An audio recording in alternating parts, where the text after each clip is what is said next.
윤석열 대통령이 오늘 아시아 태평양 경제협력체 APEC 정상회의 참석을 위해 미국 샌프란시스코로 출국합니다.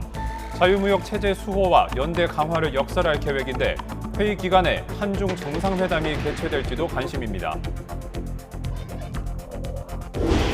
일기 신도시 특별법의 연내 처리와 관련해 여야가 큰 틀에서 공감대를 이루고 있습니다. 분당과 일산 등 일기 신도시 재정비를 위한 특별법 통과가 가시권에 들어온 것으로 보입니다.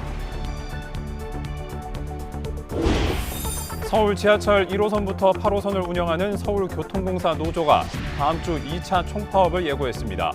파업 예정일은 오는 22일로 알려졌는데 오늘 구체적인 계획을 발표합니다. 2024학년도 대학 수학능력시험을 하루 앞둔 오늘 전국 수험장에서 수험생 예비 소집이 진행됩니다. 수험생들은 자신의 수험표를 받고 선택 과목 접수 내용과 본인이 응시할 시험장 위치를 확인할 수 있습니다. 서울 강남 주상복합 지하 주차장에서 전기자동차가 술집 벽을 뚫고 돌진해 5명이 다쳤습니다. 차를 운전한 대리기사는 급발진을 주장하고 있습니다. 이스라엘이 가자시티 중심부에 있는 하마스 정부 주요 건물을 장악했습니다. 가자 남부에는 구호물품이 속속 도착했지만 하역 장비에 쓸 연료가 없어 배급에 차질이 빚어지고 있습니다.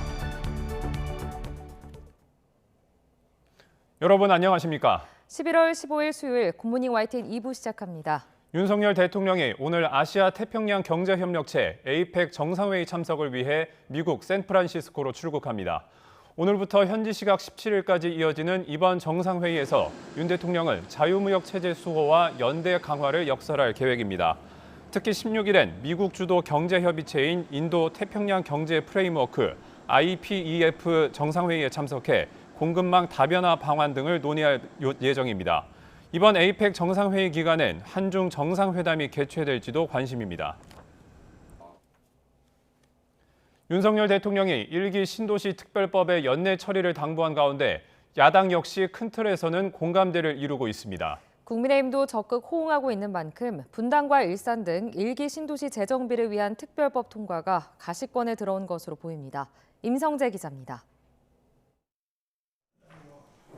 윤석열 대통령의 연내 처리 요청 하루 전 더불어민주당은 주거환경 개선 특위를 열어 관련 논의에 본격 시동을 걸었습니다. 원내 지도부도 함께한 자리에서 일기 신도시 특별법으로 불리는 노후계획도시 특별법을 올해 안에 통과시키겠다고 공언했습니다. 분당과 일산 등 1990년대 초반 건설된 일기 신도시의 주거 여건 개선이 시급하다는 취지입니다.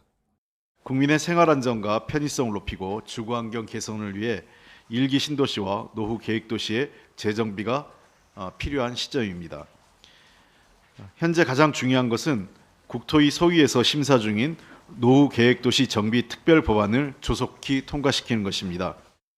지난 3월 발의된 일기 신도시 특별법은 20년이 넘는 100만 제곱미터 이상 택지에 재건축 안전진단 규제를 면제하거나 완화하는 내용을 담고 있습니다.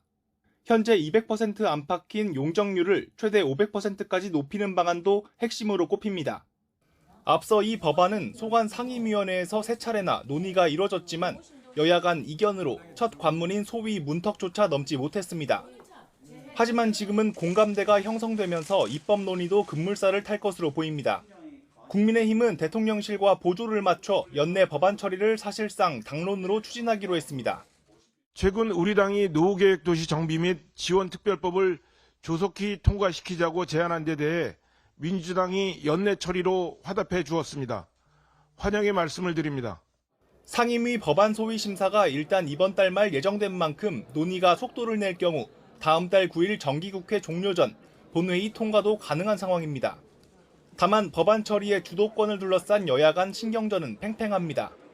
여당은 총선용 입장 선회가 아니냐는 의구심을, 다행히도 최근 야당에서 관련법 통과에 미온적인 태도에서 벗어나서 긍정적인 시그널을 보여주었기에 연내 통과에 가속도가 붙길 간절히 기대하고 있습니다. 야당은 김포 서울 편입 등 여당의 메가시티 추진에 대한 경계심을 늦추지 않는 분위기입니다. 다른 국민들의 동의하에 잘 통과될 수 있을 거라 생각하고 우리 홍익표 원내대표님의 주도하에 반드시 더불어민주당이 이 법의 통과에 앞장설 수 있도록 최선의 노력을 다하겠다는 말. 1기 신도시 특별법이 탄력을 받은 가운데 국민의힘은 이르면 이번 주 메가시티 전략을 담은 특별법안을 발의할 예정입니다. 총선을 앞두고 부동산 이슈가 민생 현안의 최대 화두로 떠오르고 있습니다. YTN 임성재입니다.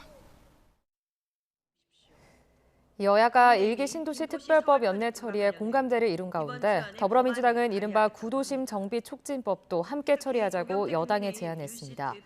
최혜영 원내대변인은 어제 서면 브리핑을 통해 정부의 관심과 지원이 덜한 지방 구도심 역차별 논란이 불거지고 있는 만큼 환경 개선 논의에서 배제돼선 안 된다며 이같이 밝혔습니다. 이어 정기국회 내 두 법안이 함께 통과될 수 있도록 여당도 힘을 모아야 한다고 강조했습니다. 여권 핵심 인사들의 총선 전 용퇴를 요구한 인유한 국민의힘 혁신위원장이 이번에는 100% 결단을 확신한다는 메시지로 압박 강도를 높였습니다. 침묵이 계속되면 혁신위가 조기 해산할 수 있다는 관측까지 나오자 김기현 대표는 급발진하지 말라며 불쾌한 기색을 숨기지 않았습니다. 나혜인 기자입니다. 제주 4.3 평화공원 참배로 통합 행보를 이어간 인유한 혁신위원장은 여권 핵심 인사들에게 매를 들 수 있다는 발언에 파장이 커지자 수위 조절에 나섰습니다. 매는 자신이 드는 게 아니라 국민이 드는 거라며 빨리 올바른 방향으로 가지 않으면 투표로 심판받는다는 뜻이었다고 확대 해석을 경계했습니다. 다만 자신이 요구한 당 주류 인사의 험지 출마나 불출마 움직임은 100% 있을 거라며 뼈 있는 말까지 빼놓진 않았습니다. 시간을 좀 주면은 저는 100% 확신합니다. 이름은 거명 안 했지만 분명히 움직일 거리라고 저는 확신하고. 용퇴하지 않으면 혁신위 조기 해산 같은 초강수를 던질 거란 관측에도 일단 선을 그었지만 시간을 주면 응할 수밖에 없을 거란 자신감을 내비친 겁니다. 연일 계속되는 인 위원장의 압박에 당 안팎의 동요는 점차 커지고 있습니다. 총선 승리를 위해 결단할 사람들은 결단해야 한다는 지적부터 좀 숙고의 시간이 필요하겠지요. 그렇지만 그것도 국민의 요구라고 하는 거가 이제 판단하게 될 거고 책임의 부피가 큰 분들이 결단하실 때는 저는 결단할 것이라고 생각을 합니다. 알량한 정치 인생을 연장하려고 서울 안 간다며 지역구 사수 의지를 밝힌 친윤계 핵심 장제원 의원을 향해선 가증스럽다는 거친 표현의 비난까지 공개적으로 터져나왔습니다. 끊이지 않는 잡음에 결국 모든 일엔 때와 순서가 있다며 언급을 자제해온 김기현 대표도 작심한 듯 입을 열었습니다. 혁신위 일부 의원을 직접 겨냥해 당 기강을 흔들지 말라고 경고장을 날렸습니다. 일부 의원의 급발진으로 당의 리더십을 흔들거나 당의 기강을 헛들어뜨리는 것은 아마 하지 않아야 될 것이라고 생각하고요. 혁신위는 강하게 부인했지만 당내에선 이미 불출마를 권고할 지도부와 친윤계, 중진 의원들의 명단이 작성됐다는 얘기까지 흘러나오고 있습니다. 권고가 수용되지 않았을 때 조기 해산 카드 역시 가능성 자체를 부인하진 않고 있어서 인적 쇄신을 둘러싼 여당 내 힘겨루기는 한동안 계속될 것으로 보입니다. YTN 나힌입니다. 더불어민주당 이재명 대표의 위증교사 사건의 재판 결과가 언제 나올지 관심인데요.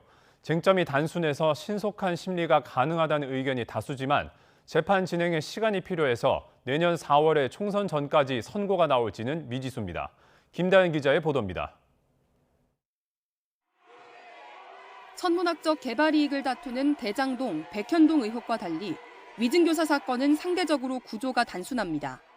검사 사칭 관련 재판에서 무죄를 받으려고 이재명 대표가 유리한 증언을 청탁했는지가 쟁점인데 위증교사만 따로 떼 심리하는 만큼 빠른 선고가 가능하다는 법조계 의견이 많습니다. 총선 전에 결론날 수도 있다는 전망도 있는데요. 이 대표와 비슷한 사례에서 법원이 어떻게 처리해왔는지 판례를 살펴봤습니다. 사전 선거운동을 한 혐의로 재판에 넘겨진 18대 총선 예비 후보자 A씨. 선거사무실 직원에게 위증을 요구한 혐의로 다시 기소돼 불과 한 달 반 만에 징역 8개월 실형이 선고됐습니다. 조직폭력배를 동원해 기자를 협박한 오영호 전 경남 의령군수는 조폭에게 위증을 요구한 혐의로 추가 기소 넉 달 만에 징역 8개월을 선고받았습니다. 이 대표의 경우 고 김병량 전 성남시장 비서 김모 씨가 이미 위증을 자백한 데다 검찰이 두 사람의 통화 녹취록과 녹음 파일을 증거로 확보했습니다. 검찰 관계자는 법정에서 녹취를 틀어버리면 끝나는 사건이라며 이 대표 혐의 입증에 자신감을 숨기지 않았습니다. 이르면 내년 4월 총선 전에 1심 선고가 이루어질 수 있다는 전망이 나오는 이유입니다. 하지만 불과 5달 앞으로 임박한 22대 총선 전에 1심이 마무리되긴 어렵다는 반론도 만만치 않습니다. 법원 관계자는 이 대표 측이 혐의를 부인하는 상황에서 녹취록을 증거로 동의할 리 없다며 예상보다 심리가 길어질 수 있다고 설명했습니다. 또 내년 2월 법관 정기 인사로 재판부가 바뀌게 되면 이 대표 측이 공판 갱신을 요구해 처음부터 증거 조사를 다시 해야 할 수 있는 점도 변수입니다. 실제 민사재판 증인에게 허위 내용을 증언해달라고 요구한 피고인이 기소 1년 4개월 뒤에야 징역 1년을 선고받은 판례도 있습니다. 다만 총선 전에 1심 결과가 나오지 않더라도 2027년 대선 전에 대법원 상고심이 유죄로 확정된다면 이 대표의 두 번째 대권 도전에도 문제가 생길 수 있습니다. 또 위증교사죄 형량이 5년 이하 징역이나 1,000만 원 이하 벌금이지만 법원이 엄하게 처벌하는 추세여서 이 대표에겐 두고두고 선고 리스크가 될 전망입니다. YTN 김다현입니다. 2024학년도 대학 수학능력시험을 하루 앞둔 오늘 전국 수험장에서 수험생 예비 소집이 진행됩니다. 수험생들은 예비 소집일에 자신의 수험표를 받고 선택 과목 접수 내용과 본인이 응시할 시험장의 위치를 확인할 수 있습니다. 올해 수능 응시자는 전년보다 3,500여 명 줄어든 50만 4,588명입니다. 국토교통부는 2024학년도 대학 수학능력시험 영어 듣기 평가 시간인 내일 낮 1시 5분부터 35분간 국내 모든 항공기 이착륙을 통제합니다. 이 시간 비행 중인 항공기는 관제기관의 통제하에 지상에서 3km 이상의 상공에서 비상 대기해야 하며 비상 긴급 항공기의 이착륙은 허용됩니다. 이번 조치로 94편의 항공기 운항 시간이 조정되며 예약 승객에게는 변경 내용이 사전에 안내될 예정입니다. 서울교통공사 노동조합이 오늘 오전 2차 총파업 계획을 발표하는 기자회견을 엽니다. 노조는 서울시와 공사가 갑자기 강경 대응 기조로 돌변했다면서 22일부터 2차 총파업에 들어갈 예정이라고 밝혔습니다. 이어 다음 달 정년퇴직 관련 인력 대책을 사측에 요구하고 있지만 어떠한 대책도 제시하지 않고 있다고 지적했습니다. 서울 강남에 있는 주상복합 지하주차장에서 전기자동차가 술집 벽을 뚫고 돌진해 5명이 다쳤습니다. 차를 운전한 대리기사는 갑자기 속도가 오르고 브레이크가 듣지 않았다며 급발진을 주장했습니다. 밤사이 사고 소식 안동준 기자입니다. 지하주차장 한쪽 벽면에 커다란 구멍이 나 있습니다. 벽면 안쪽 술집은 폭격을 맞은 듯 아수라장이고 깨진 술병들이 바닥에 널브러져 있습니다. 전기자동차가 주차장 벽면을 뚫고 술집에 진입한 건 어젯밤 10시쯤. 지하주차장을 내려오던 차량은 속도를 줄이지 못하고 그대로 벽을 뚫고 돌진했습니다. 술집에 손님은 없었지만 차에 탄 사람과 술집 종업원 등 5명이 경상을 입어 병원으로 옮겨졌습니다. 차량을 운전한 대리기사는 주차장으로 진입하던 중 갑자기 속도가 붙고 멈춰지지 않았다며 급발진을 주장했습니다. 위에서부터 났어요. 위에서부터 몸을 제끼가지고 브레이크를 밟고. 경찰은 A씨 진술과 지하주차장 CCTV를 토대로 정확한 사고 원인을 조사하고 있습니다. 건물 옥상에서 시뻘건 불길 위로 잿빛 연기가 피어오릅니다. 울산 남구 무거동에 있는 3층짜리 다세대 주택에서 불이 난 건 어젯밤 11시쯤. 다친 사람은 없었지만 주민들은 불을 피해 급히 대피해야 했습니다. 소방당국은 건물 옥상에서 불이 시작된 것으로 보고 있습니다. 이보다 앞선 어제 저녁 7시 20분쯤 인천 연수동에 있는 15층짜리 아파트에서도 불이 났습니다. 집안에 있던 50대 남성과 이웃 주민 3명이 대피 과정에서 연기를 마셔 병원으로 옮겨졌습니다. 소방당국은 20여 분 만에 불을 끈 뒤 정확한 화재 원인을 조사하고 있습니다. YTN 안동준입니다. 온라인상에서 유명 주식 투자 전문가가 보낸 개인 메시지인 줄 알고 거액을 코인에 투자했다가 한순간에 날리는 사건이 벌어졌습니다. 알고 보니 사칭범이 벌인 일이었는데 코인 사기 피해를 막는 장치도 미비해 구제받기가 쉽지 않습니다. 윤태인 기자가 보도합니다. 60대 남성 A씨는 지난 2018년부터 한 투자 전문가의 유튜브 영상을 보며 주식 투자를 해왔습니다. 영상 속 조언대로 투자했더니 수익률이 한때 30%까지 치솟아 신뢰가 쌓였습니다. 그런데 지난 7월 투자 전문가의 사진과 이름을 내건 계정으로 휴대전화 메시지를 받았습니다. 더 큰 수익을 낼 수 있게 해줄 테니 투자하라는 권유였습니다. 주식에 들어있는 돈을 다 빼서 여기에 다 넣으시라. 그러면은 이게 500% 수익이니까 주식은 할 필요가 없다. 처음엔 반신반의했지만 유튜브 강의 덕분으로 거둔 수익이 떠올라 크게 의심하진 않았습니다. 추천받은 코인 거래소로 4번에 걸쳐 모두 2억 8천만 원을 투자했는데 시간이 지날수록 가격이 계속 올라 믿음은 더 커졌습니다. 하루하루 매일 프로수가 올라가는 거예요. 그러니까 뭐 20% 됐다. 그 다음 날은 30% 되고 그 다음 날은 뭐 35%. 하지만 얼마 뒤 수익을 현실화하려는 과정에서 A씨는 수상한 낌새를 눈치챘습니다. 거래소 측에서 코인을 산 지 90일이 지나기 전에는 팔 수 없다며 거래를 막았기 때문입니다. 투자 전문가 홈페이지에 있는 연락처로 직접 전화를 건 뒤에야 A씨는 속았다는 사실을 알아차렸습니다. 저하고는 아무 상관이 없습니다. 한 번도 코인을 추천해보거나 코인에 대해 얘기한 적이 없어요. 뒤늦게 수소문해 보니 비슷한 수법으로 유명인들을 사칭하며 똑같은 코인 투자를 유도한 사례가 넘쳐났습니다. 지금 이 정도 규모면 제가 봤을 때는 수천 명 되지 않을까 싶습니다. 그렇게 이제 인물 등록이 돼 있고 증권가에서 활동하시면서 수익도 많이 보신 분들 대상으로 이제 도용을 해서 사용하고 있습니다. 사칭범이 대포 통장으로 투자금을 받은 데다 서버가 해외에 있어 추적이 어려운 텔레그램으로 메시지를 주고받아 경찰에 신고하더라도 범인을 잡기 쉽지 않습니다. 코인 사기로 투자금을 입금하더라도 계좌를 정지할 방법이 현재로선 마땅치 않습니다. 보이스피싱 피해자들이 이제 은행에 직접 연락을 하면 그 피해 계좌를 즉시 동결을 시킵니다. 그런 제도들이 이제 코인 사기나 뭐 비상장 주식 사기에도 도입돼야 된다고 생각합니다. 해당 거래소는 인출을 거절해오다 지금은 폐쇄돼 흔적도 없이 사라진 상황. 코인 사기 수법은 갈수록 교묘해지는 반면 보호장치는 이를 따라가지 못하면서 투자자들 시름은 깊어지고 있습니다. 사실 그게 다 갚아야 할 빚이거든요. 사는 의미도 없고 너무 착잡해요. YTN 윤태인입니다. 경기 여주시 지역 농협 직원이 지역 농협과 고객돈 수억 원을 횡령했다는 신고가 접수돼 경찰이 수사에 나섰습니다. 경기 여주경찰서는 지역 농협 직원 40대 A씨의 횡령 혐의 고발장을 접수해 수사하고 있습니다. A씨는 지역 농협 계좌에서 거래처로 보내진 물품 대금을 차명 계좌를 통해 빼돌리거나 고객 예금을 지인 계좌에 입금하는 수법으로 지난 2018년부터 5년 동안 9억 6천여만 원을 가로챈 혐의를 받습니다.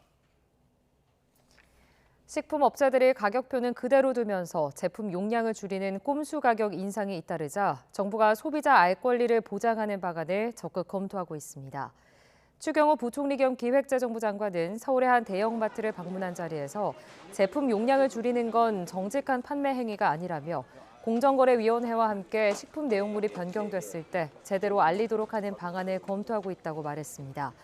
최근 해외 농산물 가격이 하락했는데 제품값은 오르고 있다는 지적과 관련해선 소비자들이 정확하게 인지할 수 있게 하고 부당한 이익이 생기면 세금을 통해 국고로 돌아오는 그런 과정이 진행돼야 한다고 말했습니다.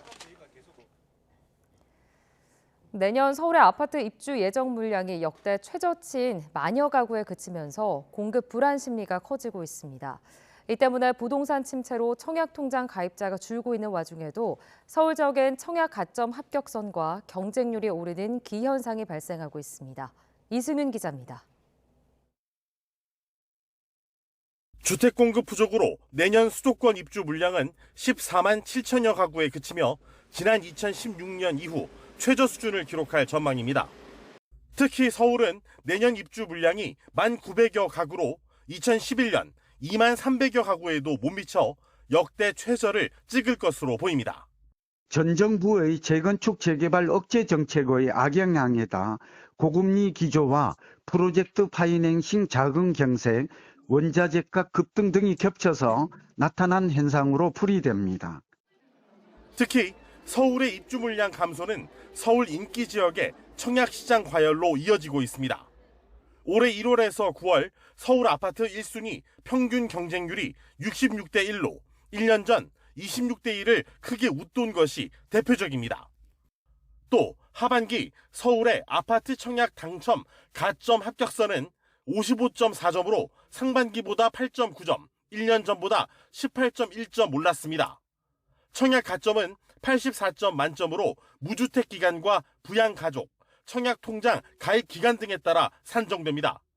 지난 9월 분양한 관악구 힐스테이트 관악 센트CL 전용 면적 59.96제곱미터는 가점 평균 73점으로 가점이 가장 높은 단지 중 하나였습니다.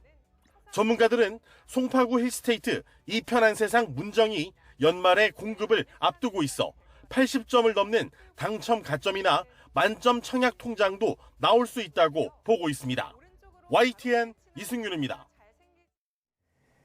대규모 인출 사태로 흔들리는 새마을금고가 혁신안을 내놨습니다. 중앙회장에게 집중된 권한을 분산하고 부실금고 구조조정을 신속히 추진하기로 했습니다. 김종균 기자입니다. 비리와 부실로 대규모 인출 사태를 겪은 새마을금고가 쇄신해 놨습니다. 우선 막강한 중앙회장의 권한을 분산합니다.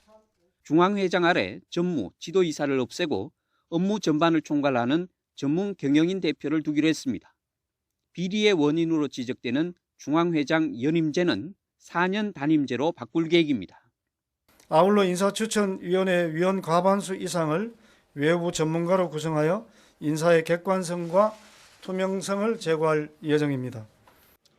리스크 관리도 강화합니다. 200억 원 이상 공동대출은 중앙회 참여를 의무화합니다. 기존에 없었던 부동산과 건설업 대출 한도는 각각 30%, 합산 50%로 강화합니다. 부실 징후가 감지된 금고는 즉각 현장 지도 관리하고 3천억 원 이상 금고는 2년 주기인 외부 회계 감사를 매년 실시합니다.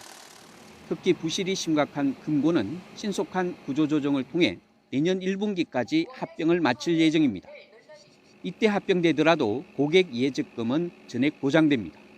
다만 금융당국으로의 감독권 이관은 이번에도 무산됐습니다. 금융위원회를 바꾸겠다는 당초 계획이 없어지고 계속 행안부 소속으로 남게 됐기 때문에 금융기관에 대한 철저한 관리 감독을 못하는 것이 가장 큰 우려가 된다. 여전히 치명적인 한계가 있다는 지적입니다. 이번 혁신안으로 위기의 새마을금고가 국민 신뢰를 얼마나 회복할지 미지수입니다. YTN 김준길입니다.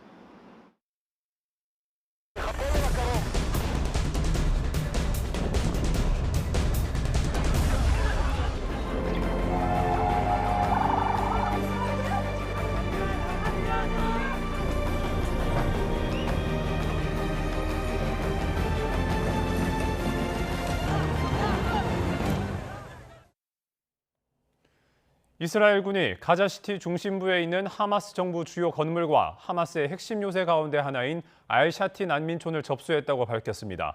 이스라엘 국방부 장관은 가자시티의 지상구역을 완전히 장악했다고 선언했습니다. 황보현 기자입니다. 지상전을 확대해온 이스라엘군이 가자시티 중심부로 진격해 들어갔습니다. 하마스 정부 핵심 건물들이 모여있는 곳입니다. 여기저기서 포탄이 터지고 격렬한 총격전이 벌어집니다. 이스라엘 군이 접수한 가자 대학 공학부 건물에선 소총과 로켓포 등 각종 무기가 발견됐습니다.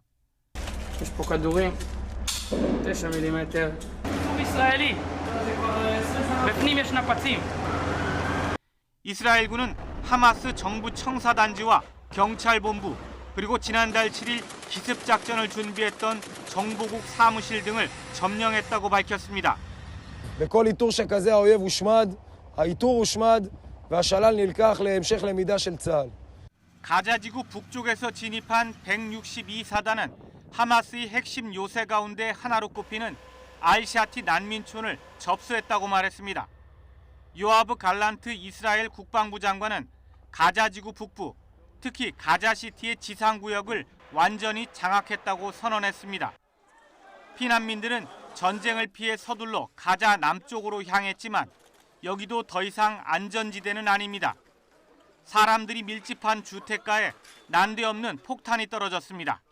كان مليان سكان من فوق نزلنا الإصابات كله نزلنا سكان ونزلنا كل الناس وفي شهداء 2 فوق شهداء 구호 물품을 실은 트럭들은 이집트 국경 인근 라파 검문소를 통해 계속 가자지구로 들어갔지만 연료 문제 때문에 배급에 차질이 우려되고 있습니다. 유엔은 구호품을 내린 뒤 여러 피난민 보호시설 등으로 옮기려면 하역 장비와 운송 차량이 필요한데 여기에 쓸 연료가 바닥나 구호 활동을 제대로 하기 어려운 상황이라고 전했습니다. YTN 황보현입니다. 하마스와 함께 이스라엘과의 전쟁에 참여한 팔레스타인 무장단체 이슬라믹 지하드의 지도자가 인질 석방 협상을 중단하고 더 나은 조건을 기다리겠다고 위협했습니다. 이슬라믹 지하드 지도자 지하드 알 나칼라는 성명을 통해 이같이 밝혔습니다. 이 단체는 지난 9일 인질 2명을 조건부로 석방할 의사가 있음을 밝힌 바 있습니다. 미국 재무부는 이스라엘 하마스 전쟁 시작 이후 세 번째로 하마스에 대한 제재를 단행했습니다. 추가 제재 대상에는 하마스 공동 설립자인 마흐무드 칼레드 자하르와 하마스의 배후로 지목된 레바논 기반 금융기관 나빌 초우만과 그 소유주 등이 포함됐습니다. 제닛 옐런 재무장관은 성명에서 영국을 포함한 동맹들과 하마스의 자금줄을 차단하기 위한 노력을 이어갈 것이라고 밝혔습니다. 우리나라의 국기인 태권도가 색다른 변신에 나섰습니다. 최근 아시안게임에서 인기를 끌었던 단체전을 한 단계 더 발전시켜 국제대회를 열었는데 전자게임을 보는 것 같은 빠르고 화려한 경기 방식이 눈에 띕니다. 이경재 기자입니다. 선수들이 나오자마자 서로에게 공격을 퍼붓습니다. 한 팀 3명의 선수가 수시로 교체를 반복해 새로운 상대와 대결합니다. 득점에 성공하면 LED 화면에서 상대편의 에너지바가 조금씩 줄어듭니다. 1회전에 3분씩, 그 전에라도 상대 에너지를 0으로 만들면 승리할 수 있습니다. 대한태권도협회가 2019년 시작한 파워태권도에 흥미 요소를 더해 올해 첫 국제대회를 열었습니다. 많은 사람들이 쉽게 그리고 특히 젊은 세대들이 이 게임과 같은 느낌으로 태권도 경기를 즐길 수 있도록 만든 시도입니다. 더 적극적인 공격을 이끌기 위해 새로운 득점 방식도 시도했습니다. 발바닥으로 쉽게 점수를 얻어 발펜싱이라는 비난에 발등 공격엔 2배로 2점을 주고 반칙 등으로 5초 동안 패시브를 받은 상대를 공격하면 2배로 점수가 올라갑니다. 앞발 밀기보다는 조금 이제 큰 동작이나 좀 뒤차기, 뭐 돌개차기, 턴, 얼굴발 약간 화려한 기술을 조금 저도 많이 주문을 했고요. 1회 대회에는 우리나라를 비롯해 태권도 강국인 이란과 멕시코, 모로코 등 9개 나라가 출전했습니다. 아직 완벽하지 않은 전자 시스템과 세부적인 진행 방식에 미비점은 있지만 대한태권도협회는 이 대회를 통해 더 공격적이고 TV 시청자를 더 끌어들이는 방식으로의 변화를 계속해 나갈 계획입니다. YTN 이경재입니다. 문화재청 국능유적본부는 한국문화재재단과 함께 오늘부터 다음 달 18일까지 개조당 복원을 기념하고 역사적 가치를 열리는 전시를 진행합니다. 이번 전시는 조선의 왕세자와 개조당의 왕세자, 왕세자의 의장, 동궁과 개조당 등 4부분으로 구성됐는데 조선의 왕세자 구역에서는 왕세자의 일상과 의례를 살펴볼 수 있습니다. 어느덧 수능일이 하루 앞으로 다가왔습니다. 수능 예비 소집일인 오늘 다행히 큰 추위는 없겠는데요. 현재 서울 기온은 2.6도로 어제 같은 시각보다 3도가량 높아 쌀쌀함이 덜하고요. 낮 동안에는 12도까지 오르는 등 예년 이맘때 수준을 보이겠습니다. 다만 일교차가 10도 안팎까지 무척 크게 벌어지겠습니다. 수험생분들은 입고 벗을 수 있는 외투로 체온 조절 잘해주시기 바랍니다. 오늘은 전국이 대체로 맑겠습니다. 다만 동해안 지역은 계속해서 대기가 무척 건조하겠고요. 중서부 지방은 상층으로 중국발 스모그가 유입되면서 밤부터 내일 오전까지 공기가 다소 탁할 수 있겠습니다. 현재 기온 살펴보겠습니다. 현재 서울 기온 2.6도, 청주 4도, 부산은 7.6도로 크게 춥지 않고요. 낮 기온도 예년과 비슷해 활동하기 무난하겠습니다. 오늘 서울 한낮 기온 12도, 광주와 대구는 15도가 예상됩니다. 수능일인 내일도 영하권에 입시 추위는 없겠습니다. 하지만 전국에 비 예보가 들어있는데요. 수험생들의 입실이 끝난 뒤 오전 9시 이후 서해안부터 비가 내리기 시작해 오후에는 그 밖에 전국으로 확대하겠습니다. 비의 양은 5에서 30mm로 많지는 않겠지만 서쪽 지방을 중심으로는 벼락과 돌풍이 동반되는 곳도 있겠습니다. 수능을 하루 앞둔 지금 그 어느 때보다도 긴장이 많이 될 것 같은데요. 수험생분들은 커피와 같은 고카페인 음료보다는 따뜻한 차로 몸의 피로를 푸는 등 컨디션 조절에 각별히 신경 써주시기 바랍니다. 지금까지 서울 상암동 야외 스튜디오에서 YTN 윤수빈입니다.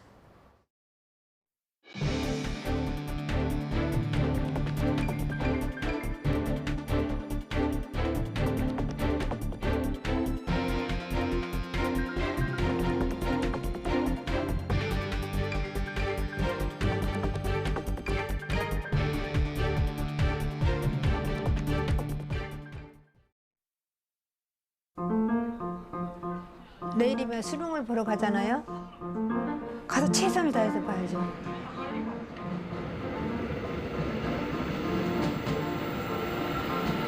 배우지 못한 게 평생 한이 된 거예요. 수능을 봤다. 이 나이에. 평생에 보람이지 않을까요? 하고 싶은 꿈이 있으면요. 꼭 이루어져요.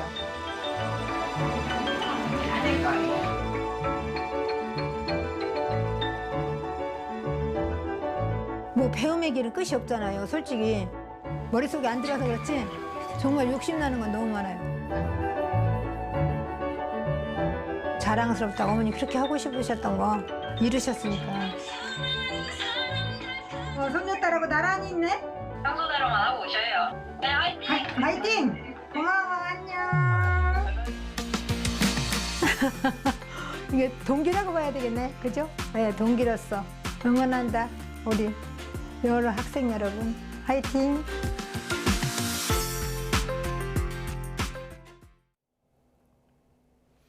(2024학년도) 대학 수학능력시험이 내일 치러집니다. 특히 이번 수능은 코로나19 유행 이후 처음으로 확진자도 같은 시험장에서 시험을 치르게 됩니다.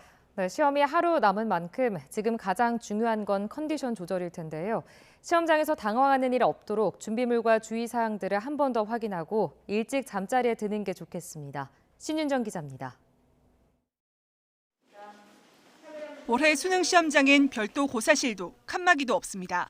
코로나19 확진자는 KF94 마스크를, 의심 증상자는 KF80 마스크를 쓴 채 일반 수험생과 같이 시험을 치르는데 확진자는 점심 식사 장소만 별도 제공됩니다.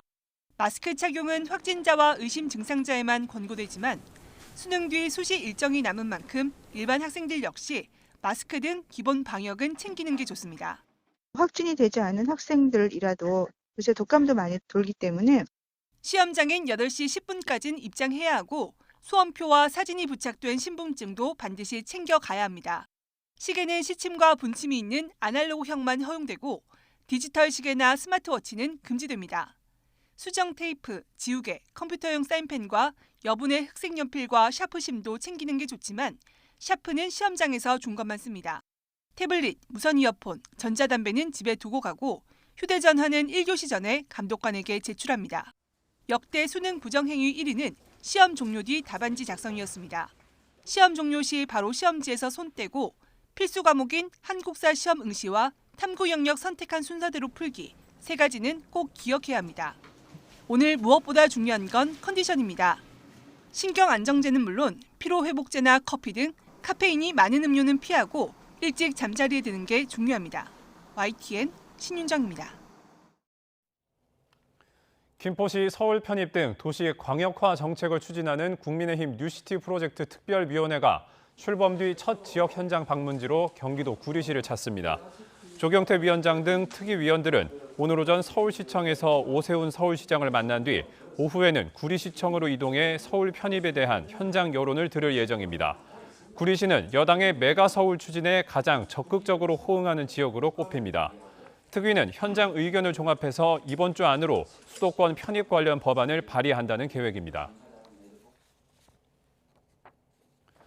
더불어민주당 이재명 대표가 당무 복귀 이후 첫 지역 일정으로 대전을 찾습니다.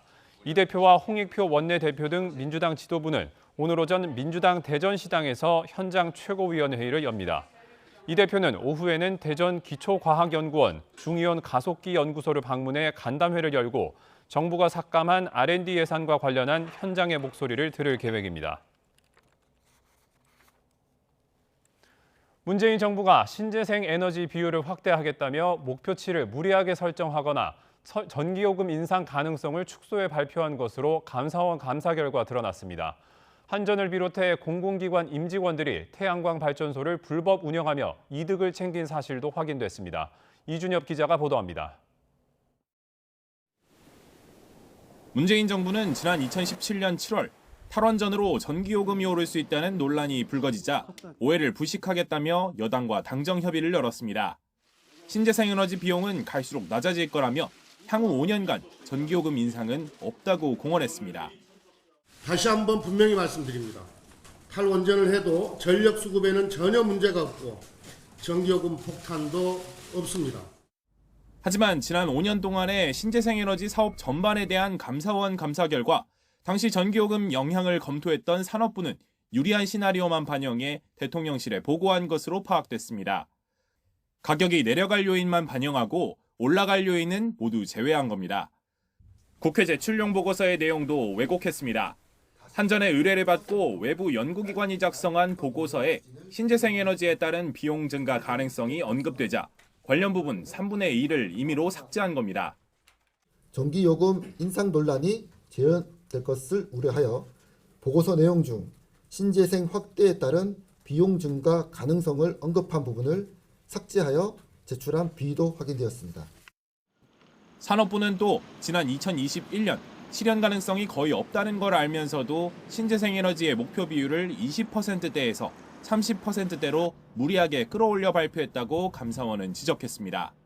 당시 담당자들은 감사원 조사에서 신재생 30%가 숙제로 할당된 상황이어서 실현 가능성은 고려할 수 없었다.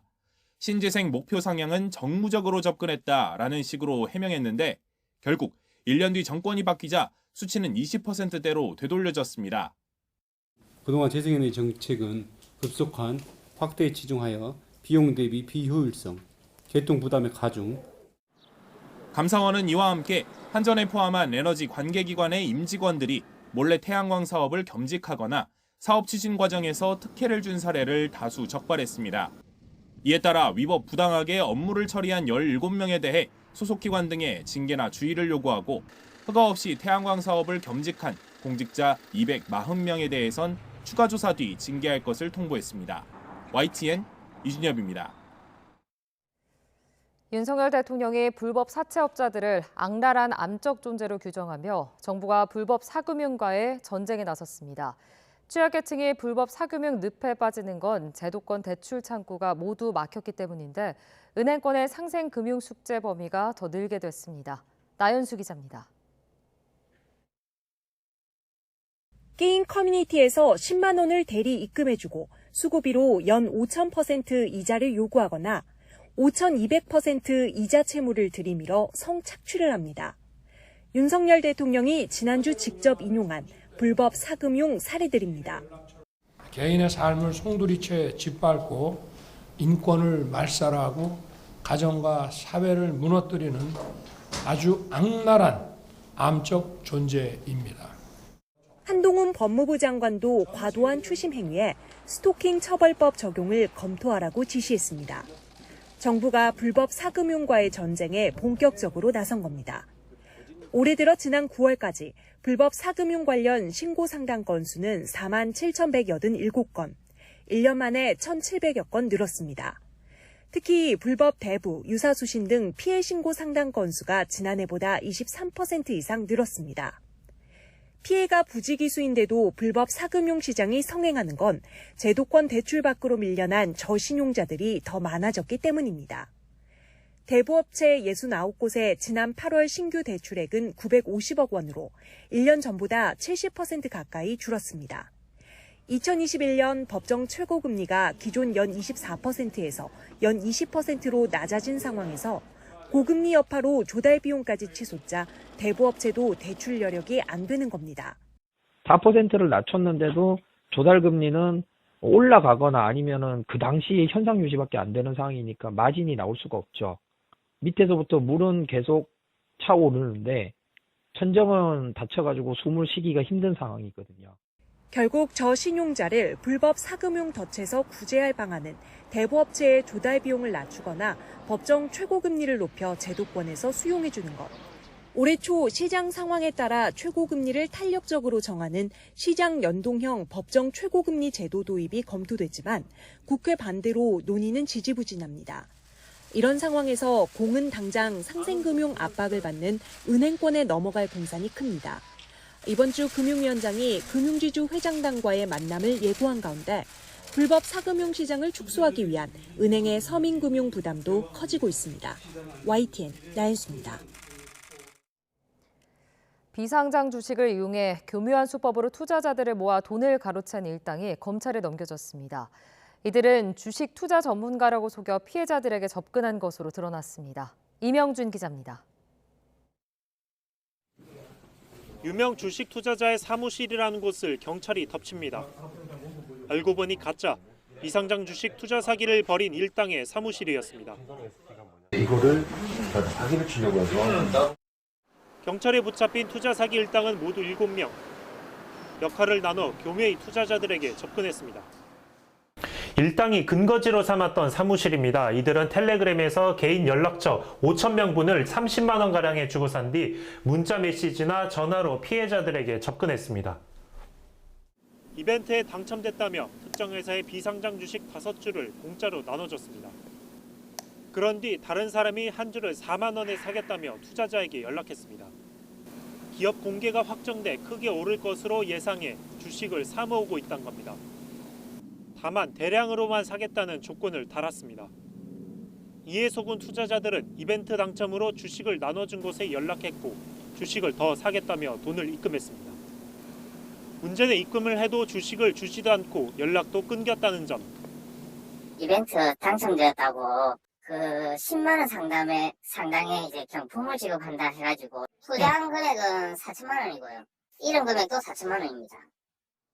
일당은 이 같은 수법으로 15명에게 5억 8천만 원을 받아 가로챘습니다.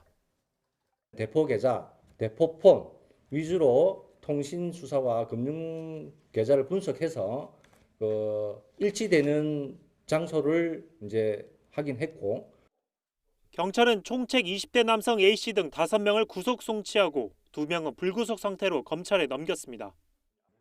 또 이 같은 조직이 전국에 더 있다는 단서를 확보하고 수사력을 모으고 있습니다. YTN 이명준입니다.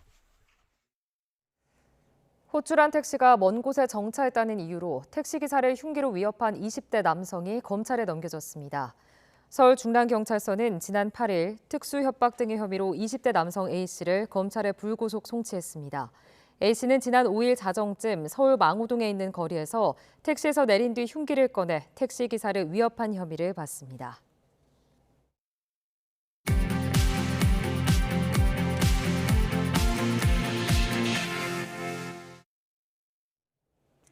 이 시각 세계는입니다.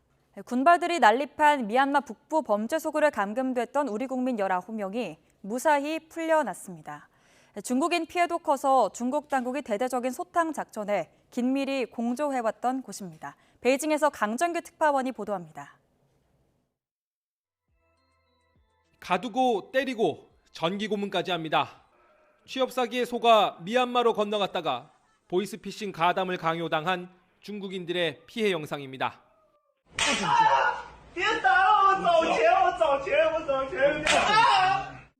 감옥처럼 벽을 친 산장 주변에선 안매장 시신도 발굴됐습니다.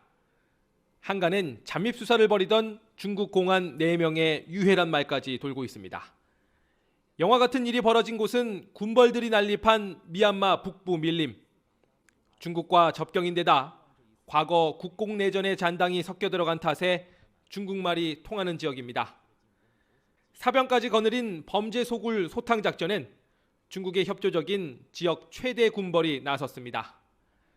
중국에 압송된 용의자들만 4,600여 명, 전체 규모는 10만 명이 넘는 걸로 파악됩니다. 중국 공안은 4대 범죄 집단 수괴 중 혐의가 뚜렷한 4명에게 최대 1억 원 넘는 현상금을 걸었습니다. 이미 체포된 간부 3명은 일당들에게 백기투항을 권고하는 영상 편지를 중국어로 남기기도 했습니다. 赶快打开云区，把中国人主动交回中国。如果定扎云区出现中国人伤亡，这个后果我们根本承担不起。 문제는 중국이 미얀마 내전에 휘말릴 수 있다는 점입니다. 실제 지난달 27일 미얀마 정부군을 격퇴한 반군 동맹은 보이스피싱 조직 소탕을 명분으로 내세우며 마치 중국이 배후에 있다는 인상을 주려 했습니다. 我们敦促缅甸有关各方立即停火止战，维护中缅边境的安全稳定。 우리 국민 19명도 구출된 미얀마 북부 무법지대. 내전으로 비화할 조짐에 중국도 부담을 느끼면서 일망타진은 쉽지 않아 보입니다. 베이징에서 YTN 강정규입니다. 우크라이나 전쟁 발발 이후 미국을 비롯한 서방에서 금수 조치된 러시아산 원유가 복잡한 우회 경로를 거쳐 미 국방부에 납품된 정황이 포착됐습니다.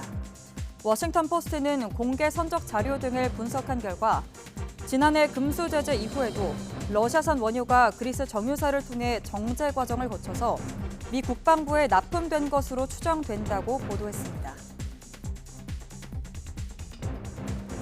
조 바이든 미 대통령은 미중 정상회담을 하루 앞두고 중국과 디커플링을 시도하고 있지 않다며 우리가 시도하는 건 양국 관계를 더 좋게 만드는 거라고 말했습니다. 이어 미중 정상회담의 성공 기준에 관해서는 정상적인 소통 경로에 복귀해서 위기가 닥쳤을 때 전화를 걸어 서로 대화하고 군 당국 간에도 서로 연락을 할 수 있는 거라고 설명했습니다. 전 세계 개발도상국들이 지난 20년 동안 중국으로부터 1대1로 등의 사업을 통해 최소 1,462조 원가량의 자금을 빌린 것으로 집계됐습니다.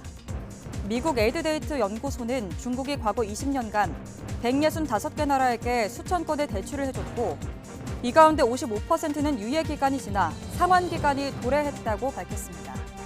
하지만 대출을 받은 개도국 가운데 80%가 재정난을 겪고 있어 연체도 많이 늘어나고 있습니다. 지난달 미국의 물가 상승률이 3%대 초반으로 둔화하며 지난 7월 이후 가장 낮은 수준을 기록했습니다. 미 노동부는 10월 소비자 물가지수가 지난해 같은 달에 비해서 3.2% 올랐다고 발표했습니다. 월스트리트 저널이 집계한 전문가 전망치 3.3%를 밑돌고 9월에 3.7%와 비교했을 때도 상승률이 크게 둔화했습니다. 지금까지 이 시각 세계는 이었습니다.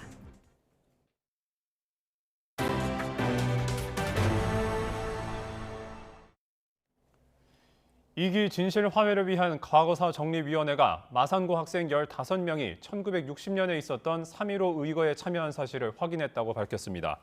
진실 화해위는 어제 위원회를 열고 참고인 진술과 3.15 의거와 관련된 문헌 자료를 볼 때 조모 씨 등 15명이 시위에 참여한 것으로 판단했습니다. 이에 따라 진실 화해위는 국가와 지방자치단체에 3.15 의거 참여자의 명예를 선양하고 기념사업 등을 추진할 것을 권고했습니다.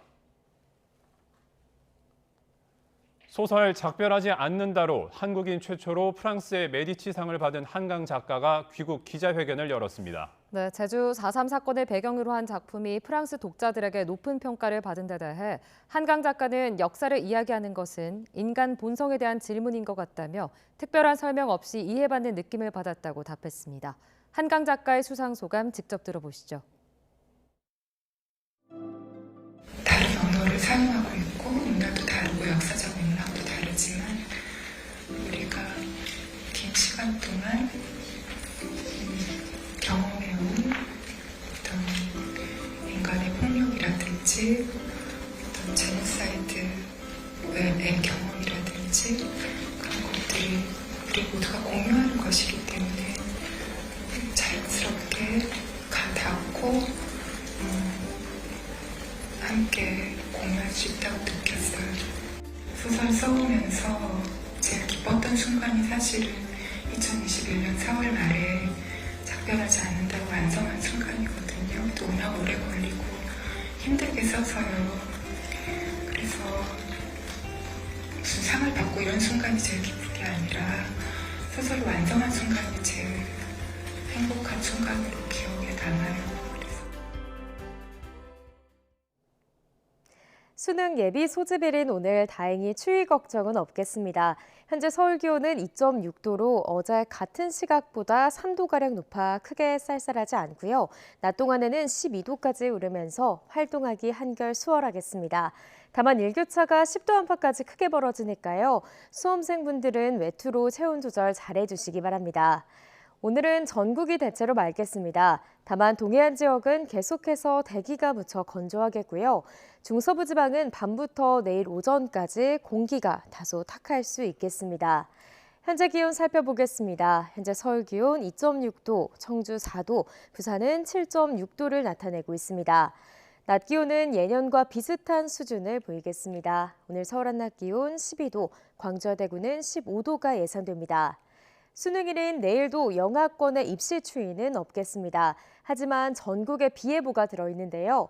수험생들의 입실이 끝난 뒤 오전 9시 이후 서해안부터 비가 내리기 시작해 오후에는 그 밖에 전국으로 확대하겠습니다. 비의 양은 5에서 30mm로 많지는 않겠지만 서쪽 지방을 중심으로는 벼락과 돌풍이 동반되는 곳도 있겠습니다. 지금까지 날씨 정보였습니다.